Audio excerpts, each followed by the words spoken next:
Welcome. Hello, Hello. thank you. You know what I thought I would do is your kind of bio brief is very clear. And so I'm going to introduce both of you through the Maison Meta little kind of quote you have here because it really says everything, and then we can just jump into conversation. So first of all, thank you both very much for this. Maison Meta is the first cutting edge generative AI creative studio based in New York City, focusing on using artificial intelligence to push the boundaries of what's possible in the digital space. Their team of innovative thinkers, creative directors, and tech-savvy professionals work with forward-thinking brands to explore the potential of AI, helping them stay ahead of the curve and stand out in a crowded marketplace. I think that's really great. It's definitely a good introduction. So you guys are, and I'm happy to say, working with you both has been so exciting and such a pleasure. And I think for people to understand AI better, which we probably are talking about all the time, and creating less fear and more excitement seems to be the protocol. I think if you talk a little bit about some of the projects that you've been working on, and I think the Revolve Maison Meta collaboration is really unique and interesting. And of course, we have a great presence on Revolve, so we're big Revolve fans. So I'm happy to talk about both. So why don't you guys explain that project, and we can ask more questions. Do you want to take that, sir, or shall I do it? You can start, sure. The Revolve relationship, the Revolve relationship has been super, super interesting. You know, Michael Mente, who's the co-CEO, has been a big believer and really one of our first supporters from the start, even before we had anything to show. You know, Cyril and him have had a relationship going back for 15, 20 years. So there was some personal, connection there. But with Revolve, we started with, you know, something that seemed small, and then it scaled to encapsulate so many different things that we can show that, you know, companies can do in this day and age using generative AI. So first it started with a campaign to celebrate the 20th anniversary that was originally creating imagery or an advertising campaign, if you like, for digital purposes. And then as we started to work with them and they saw the efficiencies, the cost savings, time to market, all the things that we speak to all our clients about. It's not just about creativity. It's about really helping businesses do better. Then the online campaign went to be a poster campaign. And then from the poster campaign, the question came, well, you know, can we create billboard ads out of this? And no one had ever done that. We hadn't done it either at the time. You know, there's some upscaling needed because when you're going from an image that's on screen to something that's, you know, I think it was like 40 feet by 20 feet. Wow. Something. It was wow. enormous. So we created that ad for them. And on one side, you know, Cyril loves and geeks out on all these challenges, as he likes to put them. So, you know, I think the creation process was really good for us and super, super interesting. But with the cost savings that Revolve managed to get out of the project, rather than paying teams, getting all the rights, all the things that go into creating billboard ads, they diverted the cost savings into buying more media space. So the billboard ads didn't go up. Well, first of all, I think it couldn't have been possible without AI in terms of from a budgetary perspective. But once we worked with them, I think they were across 20, 30 different, enormous billboards across California, from LA to Coachella, where they were celebrating their 20th anniversary. So, so that was super interesting. And then the next step came, which was, well, we've created these outfits using generative AI. There are people wearing those outfits on the billboards. And the question came, well, can we work with you guys to produce them? And that was super interesting as well. So in the end, Revolve produced a capsule collection as part of their Coachella activation. That was the first collection ever to be created by Gen AI and sold online. So this whole process was super, super exciting and really shows the breadth, depth, scope of what generative AI can do. And we're a very small team. And it also shows the efficiencies that any company can gain, and the creativity that anybody can bring to the table, as long as they're curious about the technology and not scared of it. I think embracing it really has been the words that always come to our mouths when we talk about Gen AI. It's like you have to embrace it. You can't be scared of it. And with that, so many different opportunities open up. Yeah. You're so right. I think the fear factor is just this invisible shield that it needs to just come down. So, Cyril, you're a very interesting character, I must say. Your talent is extraordinary, and I think between the two of you, you have this incredible balance and mix, and it's also efficient. In the description you just made, Neiman, what you do between the two of you, there's an efficiency. So describe a typical day, Cyril. What is your typical day? Whatever combination you can put together. My typical day is usually waking up very early. So I'm up by like 4:30, 5 a.m. And I take my coffee looking into the news of all the market, all the AI news, what's going on, what's coming out. I'm having some creative testing outside of like the working hours, where I'm like trying new tools, new workflows, trying to develop constantly like my knowledge and understanding of the space. And then, we've been having quite a bit of back-to-back clients work campaign. Recently, we are just doing a digital campaign for Rimmel, the beauty line, where they want to move on into the AI space, trying out to see the outputs for their mascaras and things like that. So working a lot on that, and then having calls with clients, following up.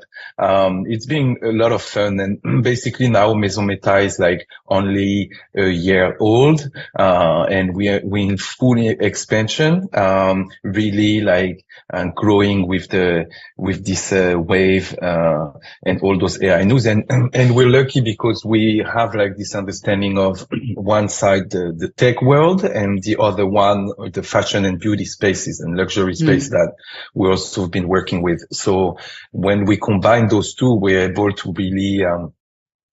really bring on like different views for our clients. And we're really, really excited about the future and what's coming up. The interesting. Oh, sorry. Go ahead. Yeah, I think there's again, we're a pretty small team. We're sort of like two of us full time, and we have two or three other people who help us as need be. And there's client projects, but we want to push the envelope on all areas. So in your description earlier, one of the things we're adding is a laboratory. So creative studio in a laboratory, because as we see different ways in which generative AI can be applied to solve bottlenecks or issues or pain points, we're starting to develop solutions like the one we've been working on with you. Yeah. And so that's another area we're expanding. And if you look at, a day like today, we're, starting early, and then discussing, potential investments that are coming in to set up this laboratory in New York. Another project that we're doing with Revolve, which is developing, a platform, sort of a self-serve platform, so that what we do, which is very unique, and it's based on a custom workflow that's very difficult to replicate. We're developing that with Revolve. We have a call with FIT where I think you taught some time ago, to help them with this big AI initiative that they have coming up. And then we have a call with NYU for their AI forum. And so the day is a mishmash of all sorts of things, between client work and then always pushing the envelope forward, whether it's to get our message out. Really, we're very passionate about making sure we work with a lot of schools and make sure students understand the capabilities that Gen AI brings, understand the possibilities, and then equip them with what they need in the workforce. So the days are all over the place. But I think that that's a great idea, because I think the concern people have is that it's going to replace, or that the misunderstanding about it replacing talent, to me, is crazy, because the more creative you are, the better it is, right? I mean, you have to be creative. To me, it's the same as ChatGPT. The more creative your prompt is, the better the output, right? So it's always about creativity. It's never about a lack of it. But my thought when you said that your company is a year old, I mean, I can't believe it. I can't believe it's only a year. Right. It's actually not even a year. It's 11 months, I think. But do you know what I mean? It's like even ChatGPT, how it's not that, it's a baby too. It's like everything is so new that it's hard really to fathom that we're in the early stages of what this is going to be and where it's going. I think a good question is, so what made you do this almost a year ago? Like, why? Like, that's a brave, first of all, that's a brave step, because a year ago is like 20 years ago in dog years or something. I mean, if you think about it, it's like what you've accomplished in a year would have taken so much longer just in the regular digital space, right? Without AI. So a year ago, what were you thinking? What were you talking about? Why did you decide to do this? The excitement of seeing the possibility of those tools, the same that you see or you saw also pretty early on. Like as a creative director, we understand how to work with all different set of creatives to arrive to final output. And with these tools, I was able to create similar outputs just by myself. And just, it was the beginning. The quality was not the same. The results were not the same that it's now and that it will be in 6 months to a year. Right. So yeah, the space is moving extremely fast. There is a huge open source community of like people that are also doing this just for the community. They want to, for example, right now there is a LLM that is at pretty much at the same level as ChatGPT 3, but it's open source and you can run it on your computer by yourself. So just to know that like a multi-billion-dollar company has something closed source, and on the open source level, you can have pretty much the same for free on your computer, creates really like this new world, very, very exciting. And well, for us on the fashion vision and beauty and seeing those tools, I was like, we have to like really get on this and like have brands understanding. They're still a little bit hesitant. They're still a little bit afraid or questioning themselves. And, I really wanted to take like a strong stance and be like the first of many cases.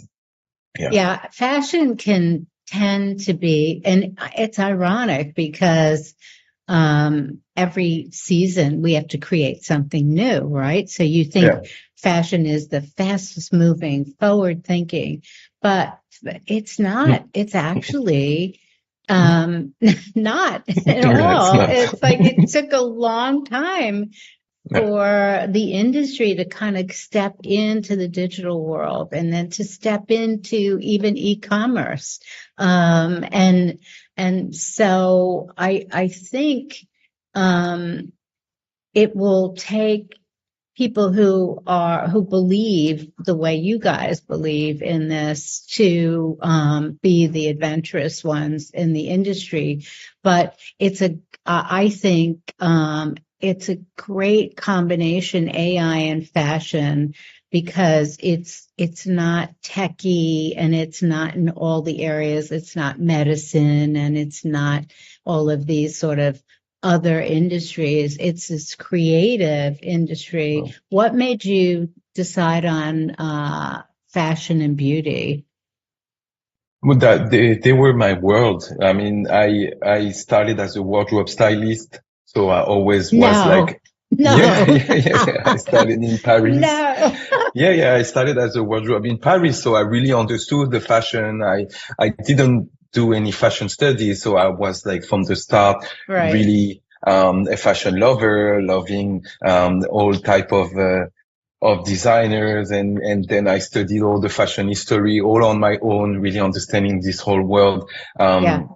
And so from going from that to then developing, all different aspects from, fashion photo shoot to after I had a showroom in Los Angeles doing the sales and PR. So really understand every level of fashion. Wow. And so now with like the tech arriving on top of this, which I was always found and dabbling with, when the two came together, I was like, wow, this is the perfect mix. And That's really great. And Nima, what were you doing? Like, where were you focused and how did you guys meet? So I qualified as a lawyer in the UK many, many years ago. Okay. I lasted like less than a week, but as soon as they put 180-page agreement in front of me and told me I have to sit still and read it, I realized that wasn't really for me. No. So I got into management consulting with one of the big global firms. And from the beginning, I was always really interested in sort of near future technologies and how that can impact business. Because as new things come, there's a rush to try to understand what it can do. That creates a little chaos, and with chaos comes opportunity. And that for me was always interesting, of finding the ways in which you can apply a new tool to solve a pain point. So that's always the way I've been thinking. And so, fast forward to sort of the period when we met, Cyril and I, and actually, if you remember, Norma, me and you met as well. It was the beginning days of Web 2, social media, apps, e-commerce, and I was trying to convince the big consultancy firm to, move forward with this. And they didn't want to do it.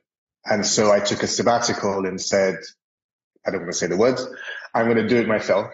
And so started to dig in and found a niche in terms of applying social media and other things to help brands market, communicate, reach audiences in new places in different ways. And at the time, Cyril and I met because Cyril had a very well-known blog at the time. It sounds like we're talking antiquities now. I know. It's crazy. Called Trendland. And so he was in the first wave of people like Josh and Evan at Cool Hunting and Notcart and all the first bloggers that were the influencers. And so my agency started developing. We were the first ones to develop influencer programs, but influencers were people who had voice online and sort of unvetted voice. There was no editor that you would have to pass through. So that's how we met. We did a bunch of really fun trips together, experiences, if you like, with Berkeley Co. and Bentley and Bulgari. And so those were my clients at the time. And that's when we met you, actually. I don't know if you remember, but at the beginning days, you reached out, or someone from your team reached out to us to say, well, there's all this social media stuff. How can I use it? So we came in and trained your teams on how to post, on Facebook. I think Instagram wasn't even around. What to post, how to do it, when, all the tools that we had. That's when you were in your Upper East Side. 56th Street, location still. So that's how we met. And I think fast forward, the speed with which companies adopted Web 2 or e-commerce, it took 3, 4, 5 years. Now we can see within 1 year the possibilities that this tool brings, and that's what was really exciting. Cyril didn't mention he's always dabbling. So he started digging into generative AI middle of last year, maybe beginning of last year, really at the beginning. During COVID, during COVID, COVID did have its benefits. It really did. It forced us to do stuff, right? If you're not a sit still person, you're going to go to a place where you say, someday I'm going to do that. Or if I had some time, I would do that. And then, we found ourselves doing things that were extraordinary. So I'm going to tell you a little story. I was in Abu Dhabi, and AI is very big there. They just made a big deal with Microsoft, which is very exciting. So I'm meeting with these people, and I was just sort of a guest. They were showing me, they knew I was interested in AI. And this was a few years ago because I just started to hear about it. And I'm like, I don't know, if I weren't a fashion designer, I certainly would be in this other world. I am very excited about technology. And so somebody said to me, we have there's a big global brand, e-commerce brand. And we believe this brand can be designed without a designer, but using technology. They didn't say AI. They said using technology. And they said, and we have a proposal. We've done some research on your history, and we know you've worked with Walmart and done all kinds of things. We want to download your brain. And I was like, what? Excuse me? And I thought, first of all, I found it fascinating. And then I said, no way. And then, but I never stopped thinking, why don't I download my own brain? Why am I going to download it for somebody else? Why don't I take what I'm thinking and do it myself, which leads me to you guys and the taking it a step further and further to the idea that that technology could actually do that you can actually reach that point where the information and the familiarity with the mannerisms and the personality and the nuances of a brand could really be created in some format. And to me, that's incredibly exciting that could actually happen, that I could influence an archive in such a way that it would understand the way I interpret every season, the way I interpret the news of the day, the way all of that goes. So that, to me, was the inspiration to be in this world and to know everything about it and be involved in it. So Cyril, what was the inspiration for you to use AI? One thing, yes, it's technology and it's in your world, but why? What was that thing, or somebody said something, or you saw something happen? What was it? Well, I was always intrigued, like same as you, about it. And, when I was thinking AI at the beginning, I thought you needed the big computers and lots of powering. And when I started to see that actually now it's only resolving into an algorithm and you can actually make it work on regular consumer computers, I was really, impressed, and I was just wanting to like start to understand how a model works, what type of languages, how you can have all those codes put together that can really makes like a brain, basically. It's the same. It's a neural network. So it's how he works, the way he has been thought. And then as well, having a potential vision of the future, and see all the possibility that it can bring for many industry. Here we're talking about fashion, but in medicine, it's amazing what it's already doing. Yeah. How we can really analyze past studies and text. Same with coding. He can understand and code for you a lot, or at least assist you coding. And so, yeah, it was always like very fascinating to me. And then when I was like during COVID, I was like, wow, I need to like kind of like learn and understand the base and some of the coding. And then I went dive deep in, and a few months or years later, actually 2 years after that, like starting to arrive with the the diffusion networks, where now you could have like creating from text to image. I was like, wow, I need to really understand this and get deep.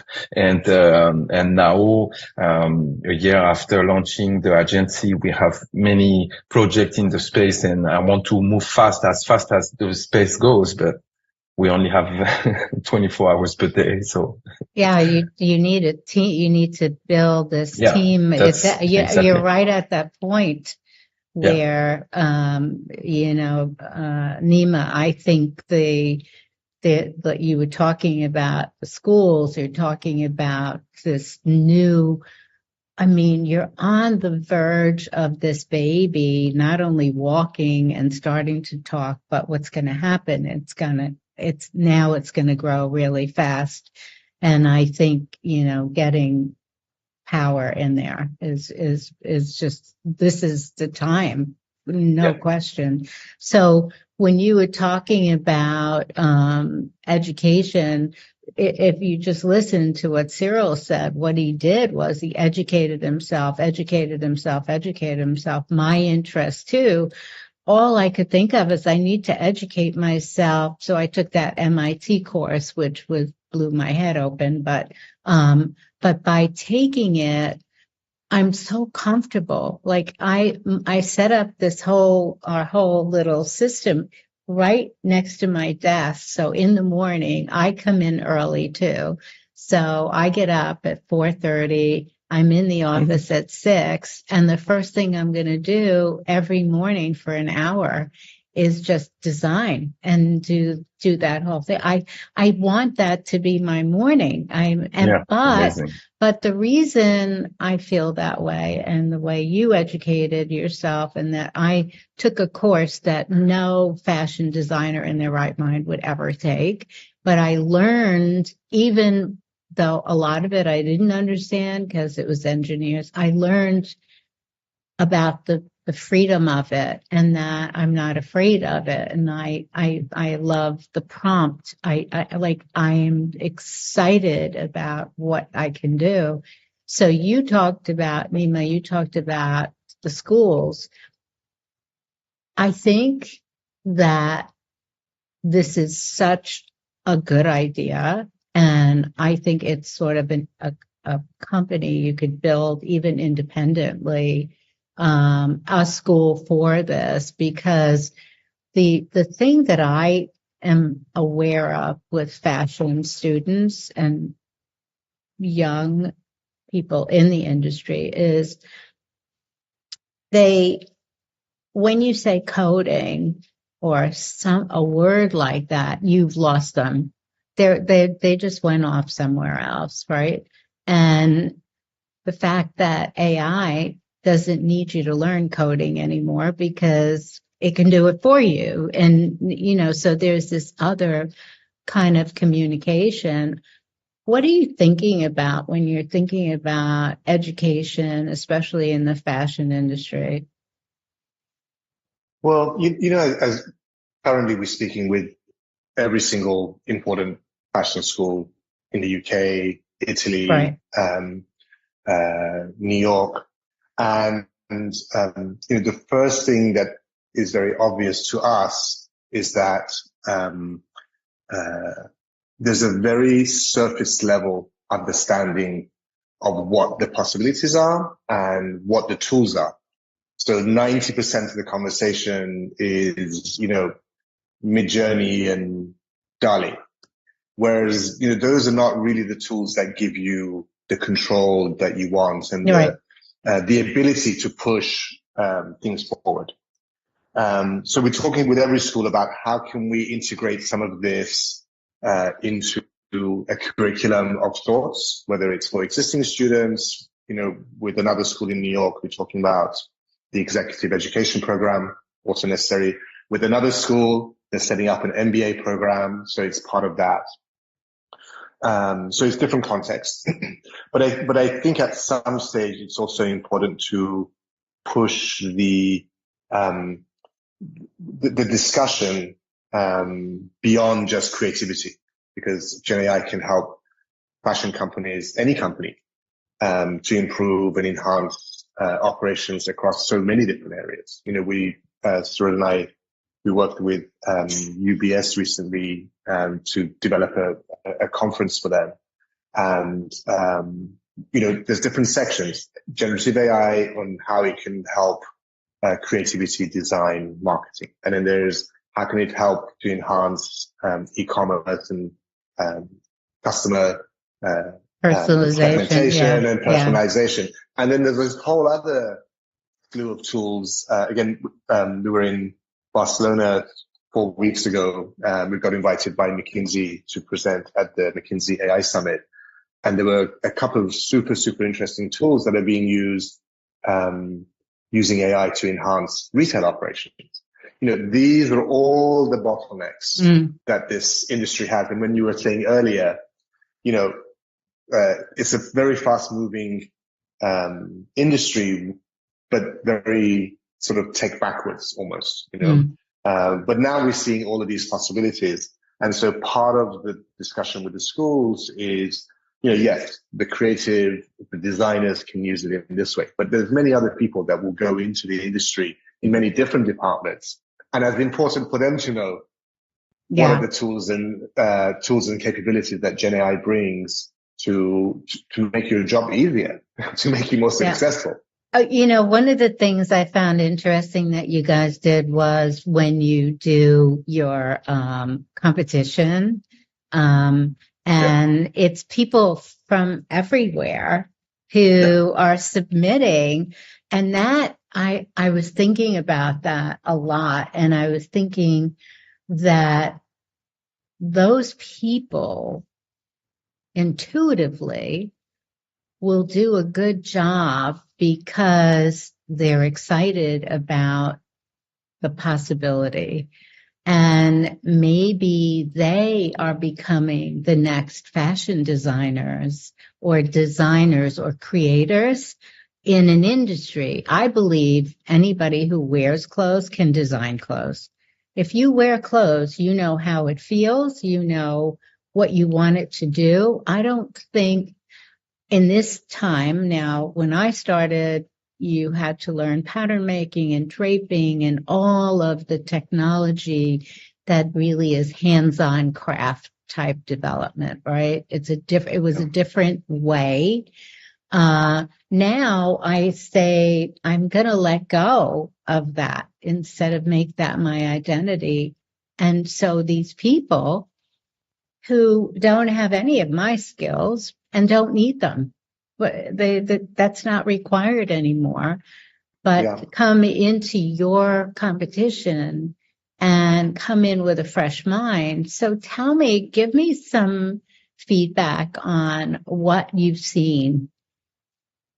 Yes, what you're referring to for people who are listening is please explain. AI Fashion Week. Yeah, so AI Fashion Week is a global platform, a global competition to showcase, to celebrate all of those amazingly creative people from around the world, in all ages, from all professions, that have taught themselves how to use the tools and are applying their creativity.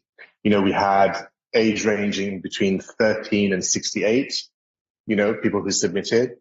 In every country, over 65 countries, Middle East, I love it. Africa, North America, South America, absolutely from everywhere.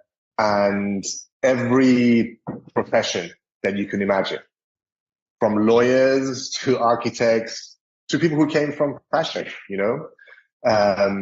So this has been a really beautiful project that we put a lot of time and effort in, and we invest our own money into it. That really is sort of there to showcase what's possible. Somebody can create beautiful, beautiful collection without having gone to necessarily fashion school, worked in fashion. It's just their creativity and the machine, as it were. Yeah. I mean, what do you think, Cyril? Do you think that there's the possibility for these people who are not immersed in fashion and are coming maybe with a fresh point of view? I don't know. What are your thoughts?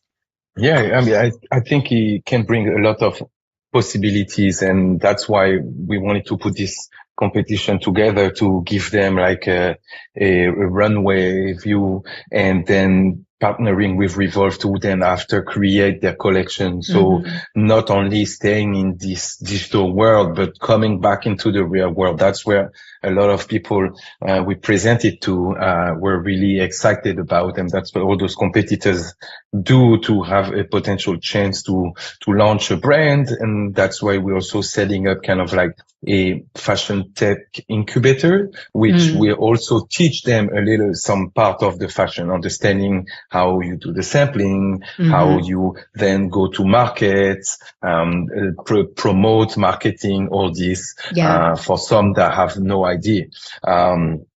So it's been very, very exciting. And, we, are seeing like the result right now, like the first season, we produced some collection. The second is going on. We want to open partnership with other brands that potentially can do, collaborations and project with those designers. And I think it gives them such a creativity tool that can enhance their vision and bring something new and fresh. And that's the whole. I think that's really, AI is changing every aspect of our lives in a global scale in every way. And I think some of the realization may be that fashion is designed by different people in a different way for this time. It may just be a different kind of industry or a new kind of industry that doesn't change the old one, but it just is a new kind. I'm not so sure that the industry is going to be as open to the change. I think there will be obviously people that are open, but I think the new industry that can develop from this can be incredibly innovative and exciting, because if you're going to do it, you have to be thrilled, excited, like you have to have chills and feel like this energy. And if it's frightening, you don't really get that opportunity to have that experience. So I thought that is so clever, because I've always had in the back of my head, I think it's different people who will be designing fashion in this way, or creating fashion or collaborations or art forms that are considered beauty and fashion. And a lot of people in the industry that I interview for, whether it's to talk about this or platforms about fashion, are not that excited about it. They don't understand why I'm not concerned about it. So I think that you opened a door here, and I think the idea of how you're presenting it from a teaching perspective is going to start to define what the fashion industry looks like in the future. I think you opened that door inadvertently, and will find yourself as leaders in that space because of it. Yeah, I mean, the one of the vision I see for all those fashion companies, they will definitely have a two pole. One which always be a craft and fashion designer collection, and then they'll have those AI assisted collection, where you always need a creative brand, you always need a creative director, but you'll be able to use those tools to boost your creativity. And you will always have those like collections that will come from the more like traditional, and some brands will put it up front. Some others might hide it a little bit, but there'll be definitely those two. As far as like the potential, McKinsey released a analysis for the future where they're forecasting in the next 3 to 5 years from $150 to $275 billion in the apparel and luxury sector. And that is just what's coming up and how this will develop. So we're really at the beginning, and that's why also we're excited to do this project with you, because you always been seeing and understanding this vision of the future, and you want to like be the first and understanding and be at the beginning of this movement. It's very, very exciting. Yeah. Yeah. It's when, to me, when it hasn't been done before and you can explore it, it's so exciting. I mean, how do you not want to do that? It's like, but I think you're right. I think the transformation is you maintain your brand, you maintain the way you do your business, and then you start to create this auxiliary company that is really run in a different way, but uses all of the mechanisms of the way to tell the story about the brand, but then has this new technology.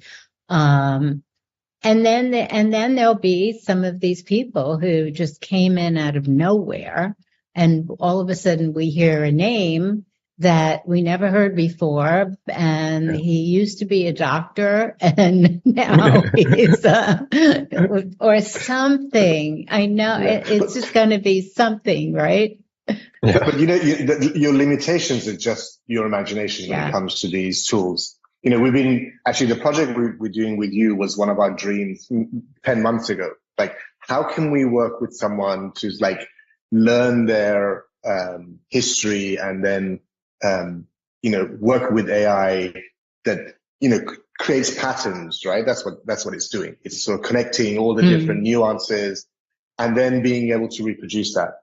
We have these other dreams. Hopefully they will come true. We have dreams of doing a future vintage collection where you can work with a brand. It could be amazing, a McQueen, a Laia, all of these, and really go back and learn their thoughts and their way of designing in a particular period, and then fast forward to something brand new.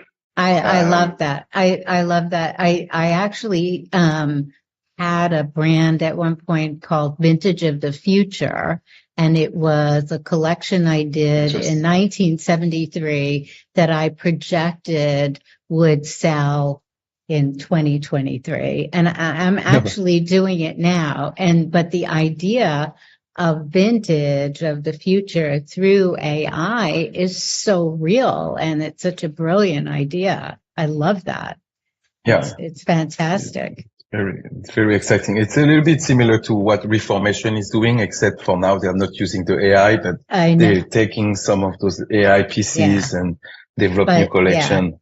Yeah, but that's a business of its own. That's a brand of its own, right? Yeah. And as we've been talking with various people who are interested to partner with us or invest in us, you start to think about all the different scenarios. So from a very business perspective, you take a private equity company that wants to buy a dormant brand. In our days, Romeo Gigli was amazing, right? He's nowhere to be seen right now.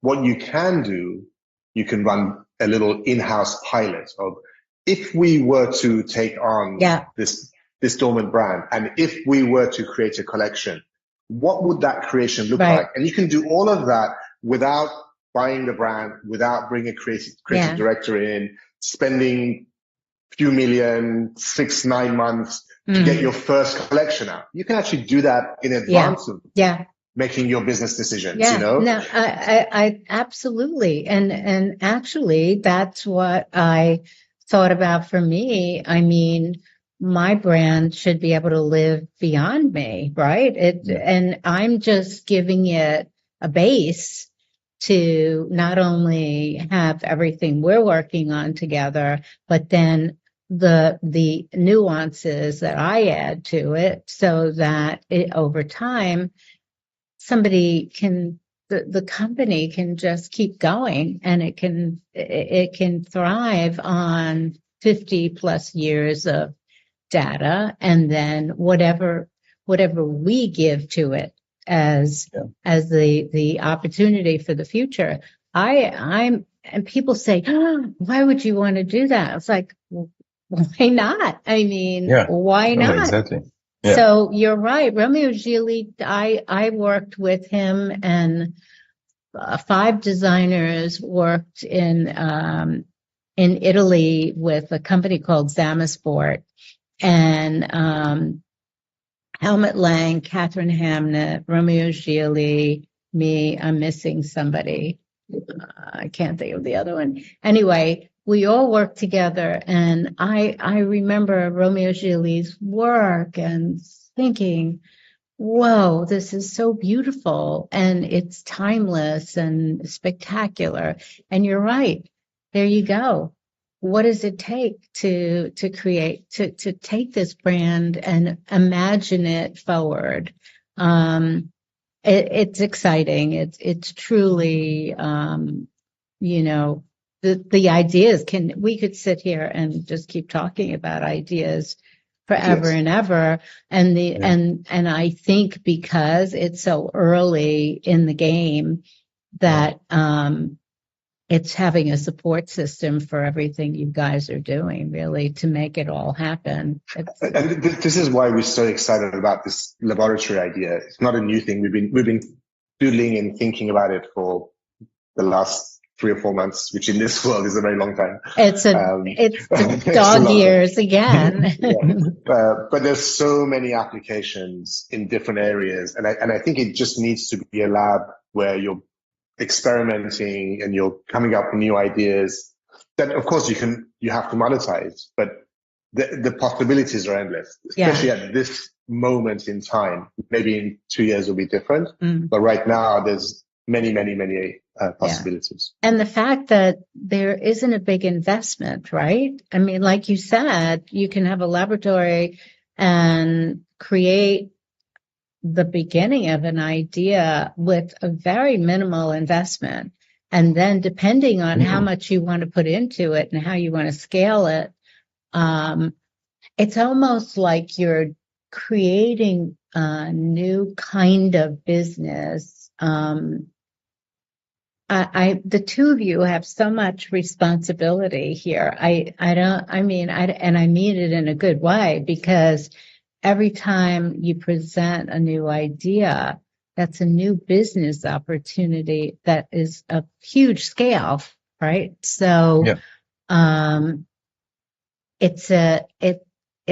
it's scary in a way on how you manifest all of that. And on the other hand, it's just so exciting. The idea of everything being so early, how do you see that? I remember when we all got computers and we would sit and watch the circle. When is it going to finally? And I feel like we're just at the end of the circle now, right? In AI, like it's still circling a little bit. Every once in a while, the circle pops up, but for the speed of all of this, what do you expect the next big step forward to be? Where do you see that happening? Next big step is AGI, artificial general intelligence. And that is what happened recently with OpenAI, where Sam Altman got fired and there were some issues. You probably think all this. It's because they are starting to put a finger on this. The thing is, AGI is basically when the AI becomes more intelligent than human. And that is where you need to have some safeguards in some ways to be able to control it so the things cannot go out of control. And that is where all the AI skeptics are a little bit afraid of. And AGI is coming up. They were saying 2 years now. OpenAI might have it. It might come out in the next 6 months. And this will like ChatGPT on steroids. Like that would be just like the next one. Then if you saw the movie Lucy with Scarlett Johansson, there is also those like personal assistants where they will have a sort of understanding of their clients, and you'll be able to really have some fluent dialogue with them with all this. And that's kind of like one of the next steps. For example, you were talking on downloading the brain. Like for now with you, we're working on visuals that stays into the visual, but all the LLM will be able to soon be plugged to that visual component where you'll be able to give your years of writings, your books, your things, and said, okay, learn about Norma, learn about this, learn about her personalities, learn about this, and this other component can then after click into the digital visual component, and then will become even a bigger one. Yeah, well, which is actually, obviously something I want to do. So I've been doing these films with some video people who are really very friendly and very easy to work with. And so I do these kind of just talking about things, influences and things. And it's just, I'm not trying to be pretty or anything in it. I'm just talking so that information can go back into this, and anything else that I can feed it, I really feel is really valuable. I'm so happy that person said that to me, even though it was like, what? But then I thought, oh my God, of course I want to do that. And I think that that's another phase of this where people, there are people who have already done that, that I've known through these scientists in Abu Dhabi who've already downloaded their brain in a way and using all of this. And also, I think Tony Robbins has done something also where people can call him, but they're not speaking to him. They're speaking to the AI version of him for advice about things. So there's sort of Deepak that. Chopra's doing it too. Deepak, yeah. Chopra So is doing that as there well. are versions of that already happening, but, I mean, there's so much happening all around. What's happening in medicine is extraordinary too. It's really, medicine is going to change and be democratic for everyone in a way that we haven't had before. And it's the speed of all of this that's really exciting. I think Sam Altman in some way made such a strategic, like he was blessed with this firing and then even putting him in such a better place.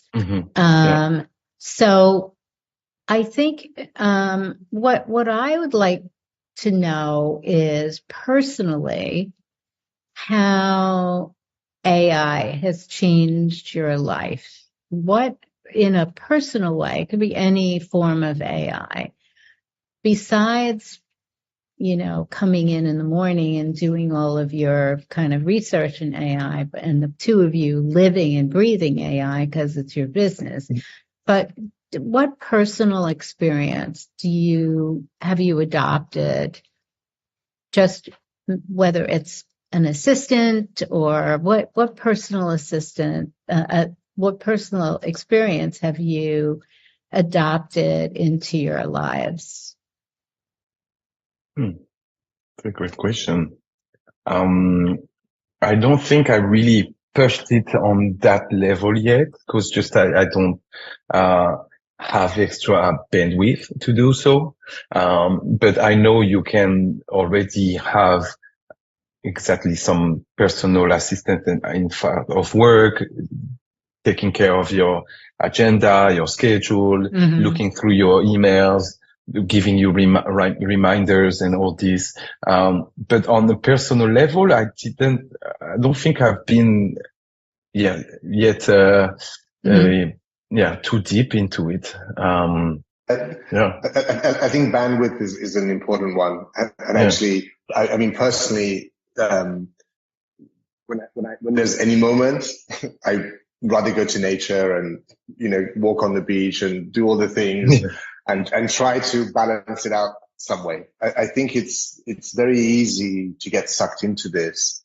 And yes, there's many beautiful things that come out of it, but I think we can't forget the more, organic parts of life. So for me, it's really trying to get away from this world as much as possible when it's possible. I find myself, because we never have enough people, right? I never have enough staff.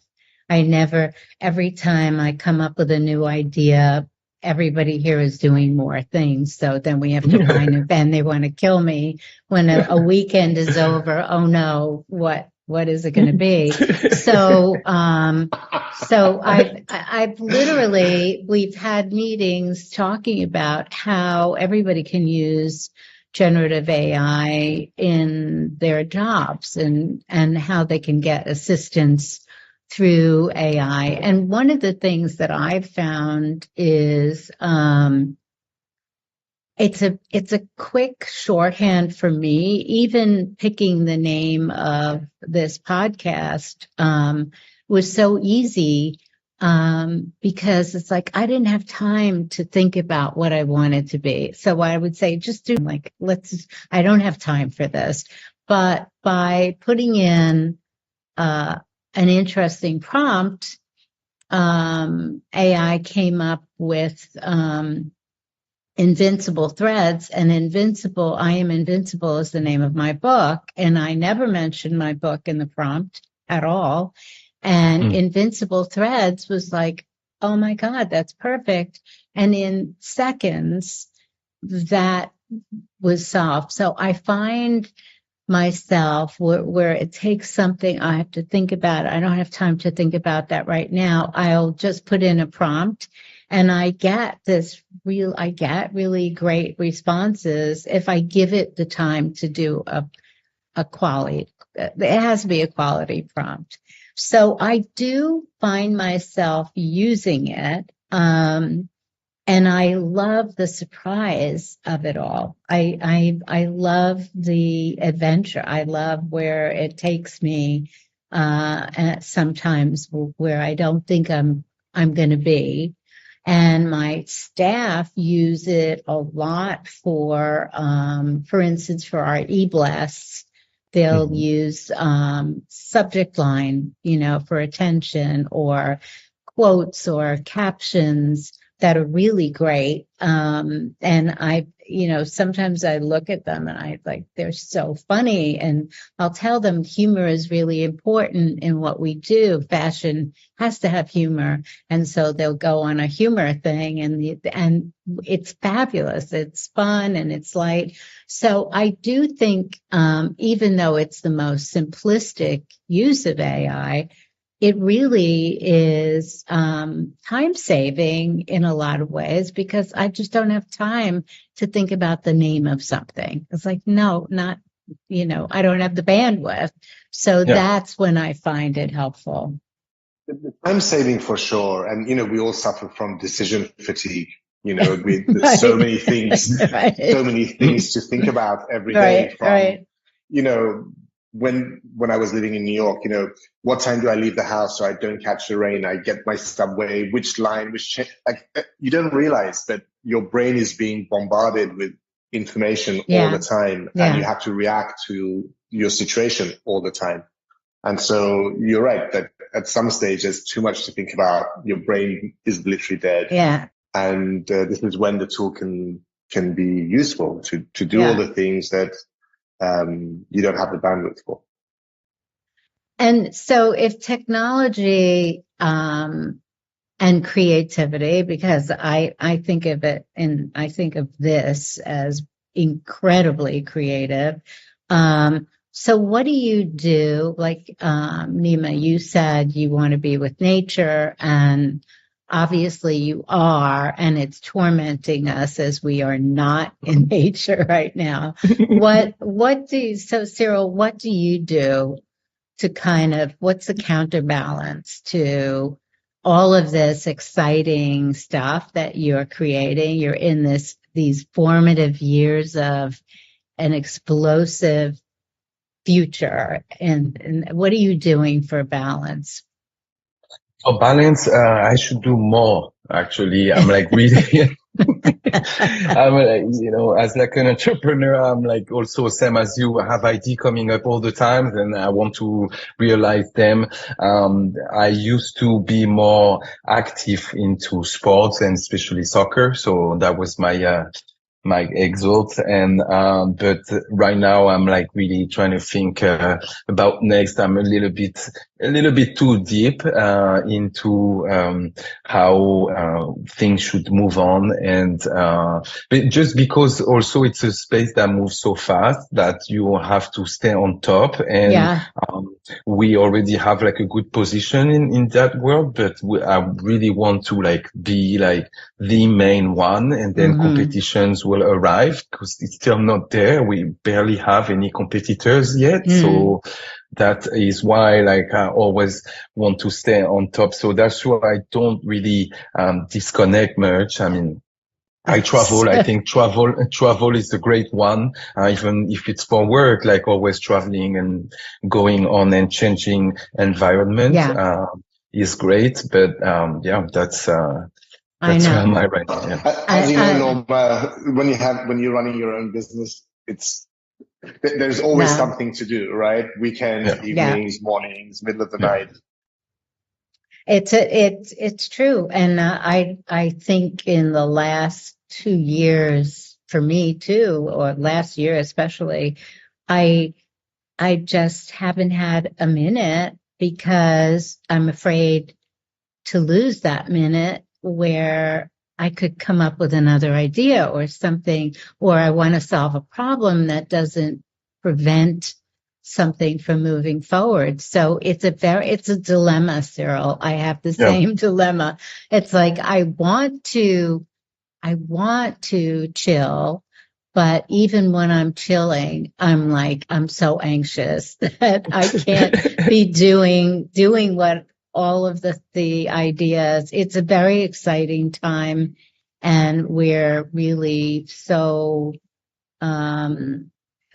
fortunate to Yeah. be living in this time and to be in the moment of it. And you guys are so great. And There's not many opportunities in life to create the future. Literally, we're literally creating the future. Absolutely. It's a thrill. And it's, and whether you're an Elon Musk fan or not, it's people like that who are always looking at the Yeah. future too.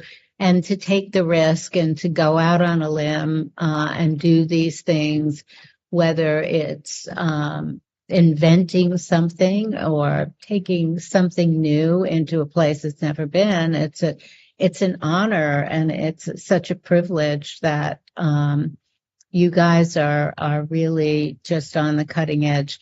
And I'm so happy that I found you and Thank you. you're making my Us dreams too. come true. Us too. I'm so happy. And I just I envision everything that I want to do with it, and I'm when you put it in front of you and you see it, it actually can happen. So thank you both very much for the privilege of working with you guys. Yeah. Thank you. That's super, super kind. Thank you for saying that. Take care. Okay. Okay. Bye-bye. Bye. Bye bye.